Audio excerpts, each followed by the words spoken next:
एक भाव जो बड़ा प्यारा है, शास्त्रों में ही लिखा है, अहि रिपुपति कांता, अहि रिपुपति कांता, पितृसंबध्य कांता, हर तनय निहंत्री प्राण धात्री ध्वजस्य, सखी सुत सुत कांता, पितृसंपूज्य कांता, पितृशिरसि पतंती जानवी नाम पुनातु। ये श्लोक बड़ा ही प्यारा है। इसमें थोड़ा सा, इसमें माँ गंगा को बड़े ही अलग ढंग से प्रणाम किया गया है। कैसे प्रणाम किया गया है, आप साथ साथ में जो मैं आपसे पूछूं आप बताते जाना। अहि, अहि कहते सर्प को। किसको कहते हैं? सांप को। अहि रिपु, रिपु माने दुश्मन। सर्प का दुश्मन कौन है? गरुड़ भगवान। अहि रिपु पति, गरुड़ पति कौन है? गरुड़ पर कौन विराजमान होता है? गरुड़ का नाथ कौन है? भगवान नारायण। तो अहि रिपु पति कांता, गरुड़ का पति, पति माने जो स्वामी है वो नारायण, और कांता, नारायण का कांत कौन है? लक्ष्मी जी। पितृ, लक्ष्मी के पितृ, पिता कौन है? लक्ष्मी जी के पिता। कहां से प्रकटी है लक्ष्मी जी? समुद्र से। तो लक्ष्मी के पिता हैं समुद्र। पितृ संबंध्य, पिता समुद्र, उस समुद्र पर संबद्ध पुल बनाया। किसने बनाया पुल? भगवान श्री मर्यादा पुरुषोत्तम श्री रामचंद्र भगवान ने संबद्ध कांता, और राम की कांता कौन है? सीता जी, मां जानकी जी। हर तयनी हंत्री, उनको हरण करके कौन लेके गया? रावण, हरने वाला रावण। प्राणधात्री, रावण का बेटा मेघनाथ को बाण लगा तो उसको जड़ी बूटी प्राण देने वाला कौन बना? हनुमान जी। ध्वजस्य, वो हनुमान जी जो किसकी ध्वजा पर लगे हैं? महाभारत के युद्ध में अर्जुन, अर्जुन की रथ की ध्वजा पर श्री हनुमान जी लगे हैं। तो अर्जुन, ध्वजस्य सखी सुत सुत कांता, अर्जुन का सखा कौन है? कृष्ण। कृष्ण सुत सुत कांता, कृष्ण का सुत, कृष्ण का बेटा कौन है? कृष्ण के पुत्र कौन है? प्रद्युम्न। सुत सुत, सुत का बेटा, बेटे का बेटा कौन है? अनिरुद्ध। सुत सुत कांता, अनिरुद्ध की कांता, अनिरुद्ध की पत्नी कौन है? उषा। भगवान के पोते अनिरुद्ध की पत्नी उषा कांता, पितृ संपूज्य कांता। उषा के पितृ, उषा के पिता कौन है? बाणासुर। पितृ संपूज्य, बाणासुर किसकी पूजा करता है? संपूज्य शंकर जी की। और संपूज्य कांता, शंकर जी की कांता कौन है? पार्वती। तात संपूज्य कांता, पिता शिरसी पतंती जानवी, पार्वती के पिता भगवान श्री हिमालय, और हिमालय के सर से बहने वाली मां गंगा को हम सब प्रणाम करते हैं। ये गंगा जी की वंश परंपरा है। हमारे वेद शास्त्र देखिए कैसे सारे दिमाग की घंटियां बजने लग जाएं, ऐसे ऐसे सुंदर सुंदर दृष्टांत हमारे शास्त्रों में लिखे। किसकी कांता कौन, किसका पिता कौन, कौन किसका, सब ला करके अंत में जा करके माँ गंगा जी को प्रणाम किया है। हिमालय की धारा से बह रही माँ गंगा जहाँ जहाँ जाती है उस भूमि को, स्थान को अपने आप पवित्र कर देती है, शुद्ध बुद्ध कर देती है, मंगल कर देती है। ऐसी भगवती माँ गंगा पाप का हरण तो करती है, सब जानते हैं, पाप हरणी है माँ गंगा। पर ब्रज के संत कहते हैं अजी सिर्फ पाप का हरण नहीं करती, आप जब गंगा जी में स्नान करने जाते हो ना तो चंद क्षणों के लिए गंगा आपको ब्रह्मा विष्णु महेश का रूप बना देती है। कैसे बना देती है?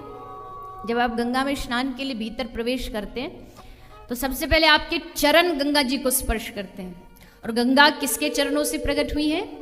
भगवान विष्णु के, विष्णुपदी कहा गया है। तो उस समय वो जो जीव होता है वो विष्णु स्वरूप बन जाता है क्योंकि उसके चरणों से गंगा स्पर्श है।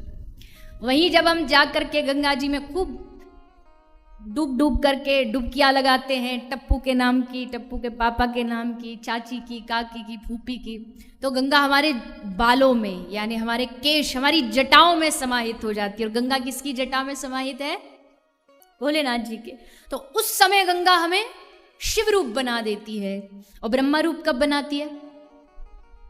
ब्रह्मा रूप हम तब बनते हैं जब गाड़ी में हम वापस आके बैठते हैं और वो जो मिलती है ना घाट पे वो बोतल, उसमें गंगा जल जब भर के लाते हैं तो ब्रह्मा जी के कमंडल में गंगा है, तो हमारे भी कमंडल नहीं तो हमारी बोतल में गंगा है। हम उस बोतल में भर के घर लाते हैं तो उस समय जो गंगा मैया है वो हमें ब्रह्मा स्वरूप प्रदान कर देती है। ऐसी भगवती मां गंगा कल कल छल छल निनाद करती हुई बह रही है, भारत के हर कोने में पहुंचती है और इस धरती को पवित्र बना देती है। सत्संग हमारे आगे आने वाले जीवन की तैयारी है। जैसे उदाहरण के लिए एक राज्य था, उस राज्य में किसी को भी राजा बना दिया जाता था 1 साल के लिए, केवल 1 साल के लिए।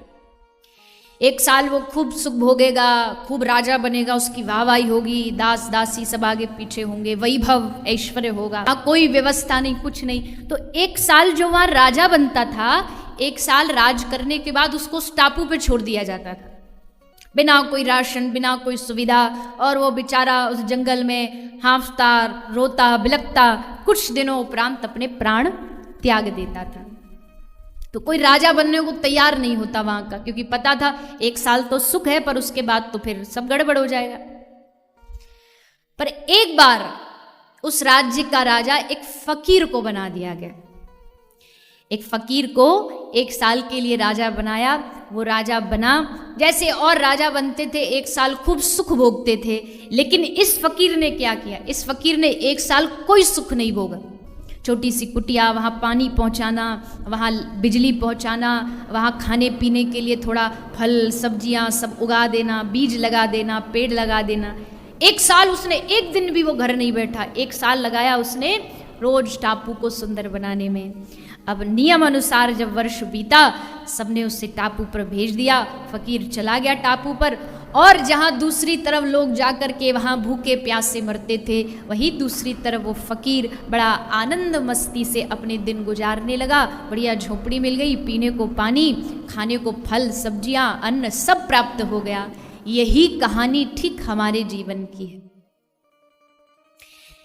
जैसे उस राज्य में 1 साल मिलता था जीने के लिए, हमें इस पृथ्वी राज्य पर जीवन मिला है। किसी को 10 साल, किसी को 20, किसी को 50, किसी को 60, किसी को 80 वर्ष। अब हमने क्या किया? जो हमें 60 वर्ष मिले और राजाओं की तरह 1 साल खूब सुख भोगा, खूब मौज मस्ती की, खाई पिए मौज किया।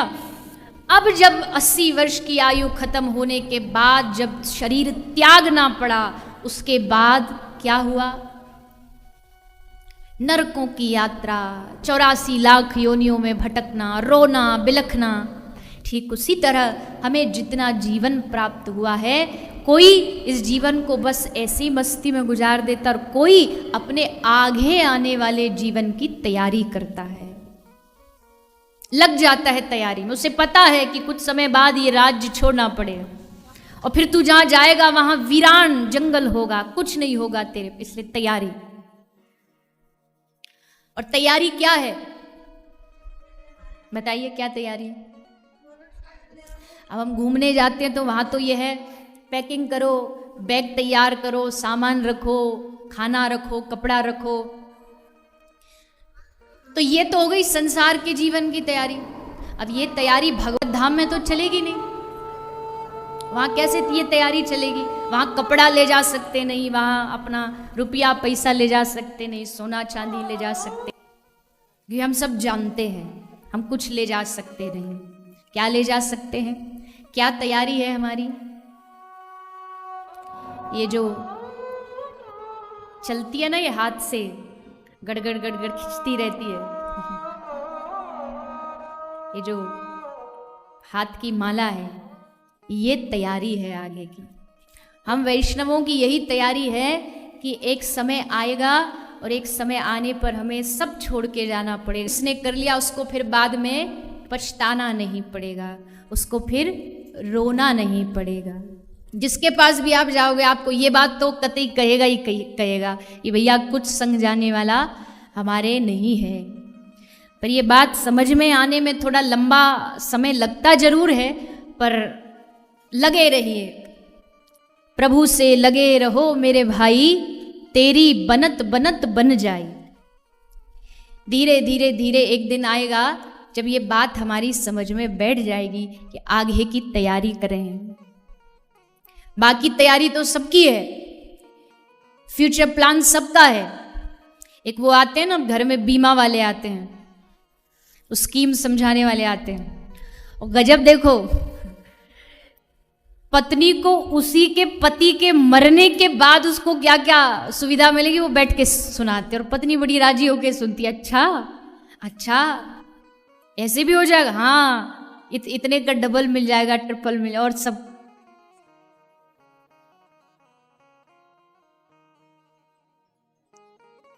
क्या पता नहीं कौन सा बीमा होता, LIC होता है ना, जीवन के साथ भी जीवन के बाद भी। हमारा जीवन के बाद भी जो है ना वो यही है, यही मिलेगा जीवन के बाद, परिणाम है।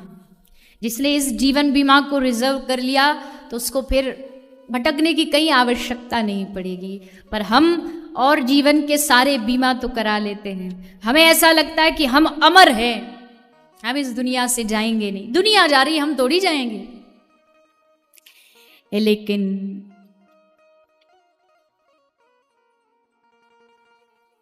काया माया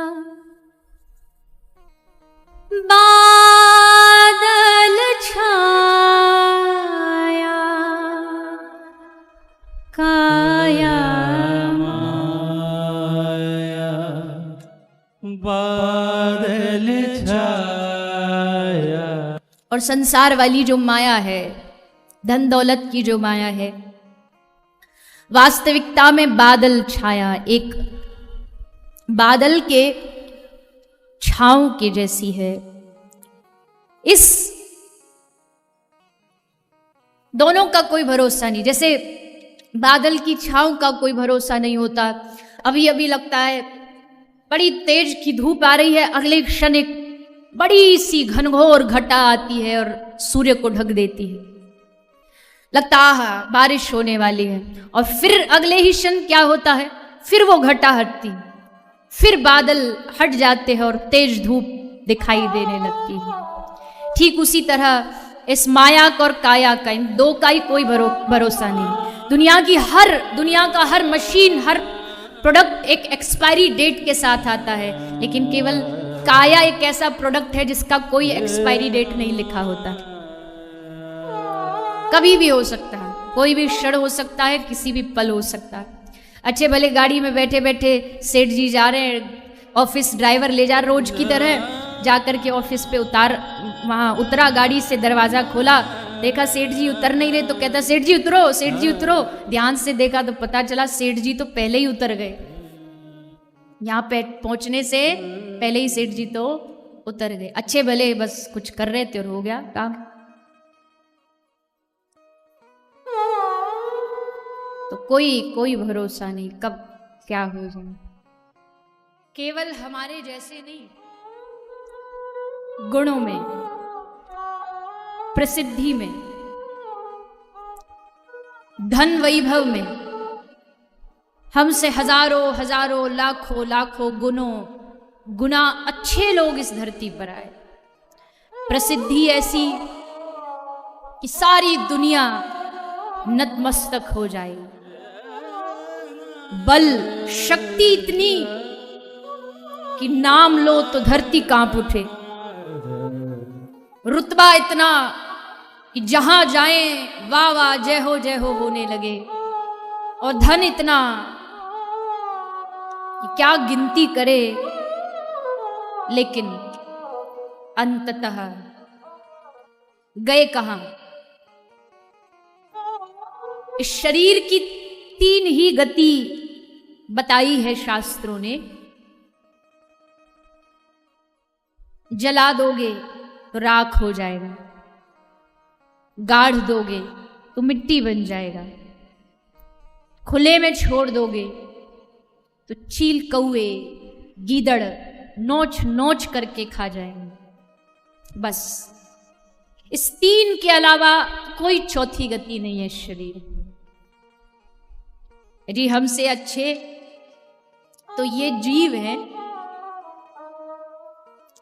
इनका तो मलमूत्र भी पूजनीय है। इस मानव का क्या काम आता है? जीते जी कोई वस्तु इस मानव की काम आती नहीं। मृत्यु के बाद तो इस शरीर किसी काम का है ही नहीं। 1 दिन 2 दिन से ज्यादा घर में भी रख लो तो घर में दुर्गंध आने लगी।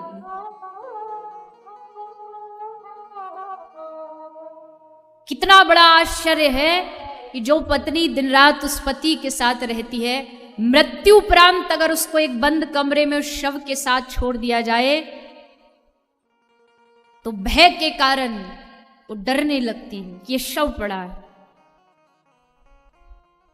अभी तक वो शरीर था, उसका नाम था, अब केवल वो एक शव बन गया। क्यों? क्योंकि उसके भीतर जो भगवत तत्व था वो चला गया। बाकी सब तो वही है, 2 आंख वैसी की वैसी, हाथ वही है, पांव वही है, सब कुछ वही है।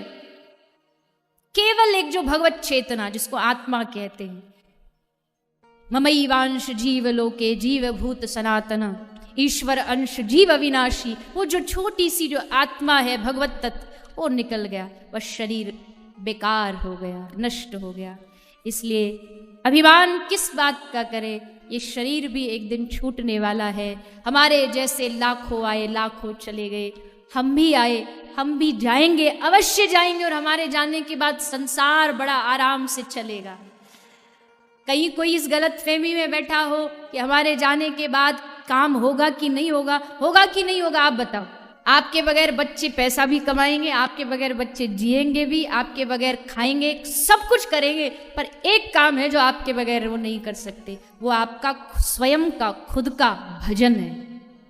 वो भजन आपके बच्चे आपके लिए नहीं कर सकते, वो आप स्वयं ही कर सकते हैं। इसलिए शास्त्र कहता है तेरे जैसे लाखों आए मेरे मन मंदिर में ज्योति। तो बता कौन हुआ धनवान? तू ज्यादा धनवान है, तेरे पास हीरे मोती हैं।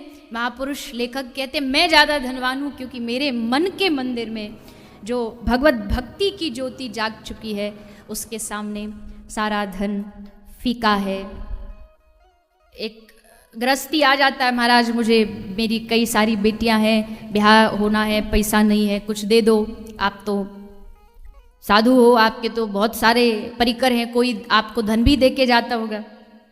तो सनातन गोस्वामी ने बहुत जब उसने आग्रह किया तो कह दिया जा, वो झाड़ी में एक पत्थर पड़ा है, वहीं जा कर के मैं शौच इत्यादि करता हूँ, तो वो पत्थर तू ले जा। और वो पत्थर पत्थर नहीं है, वो पारसमणि है।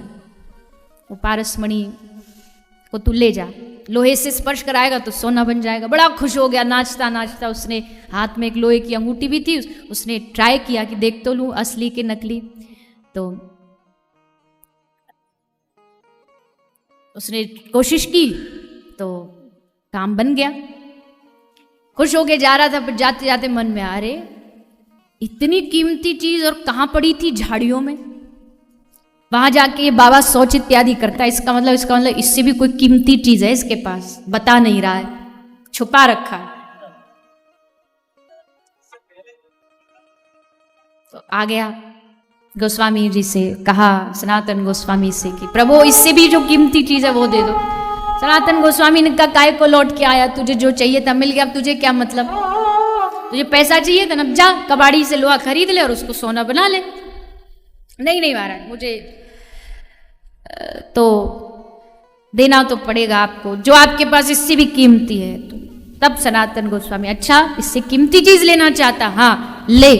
पकड़ा उसका मस्तिष्क, सर पकड़ के कान में कहा, हरे कृष्ण कृष्ण कृष्ण हरे हरे, हरे राम राम राम हरे हरे। ये कृष्ण नाम रूपी धन मेरे पास है, जिसके सामने पारस मणि, चिंतामणि, स्वर्ण, हीरा जवाहरात, मोती, माणिक, पन्ना सब फीका है। जैसे उसने सुना तो कहा, हे गोस्वामी जी मुझे भी यही धन दे दो। बस वहीं पत्थर फेंक दिया और चरणों में बैठ करके सनातन गोस्वामी की शिष्यता स्वीकार कर ली। आज से मैं आपका दास।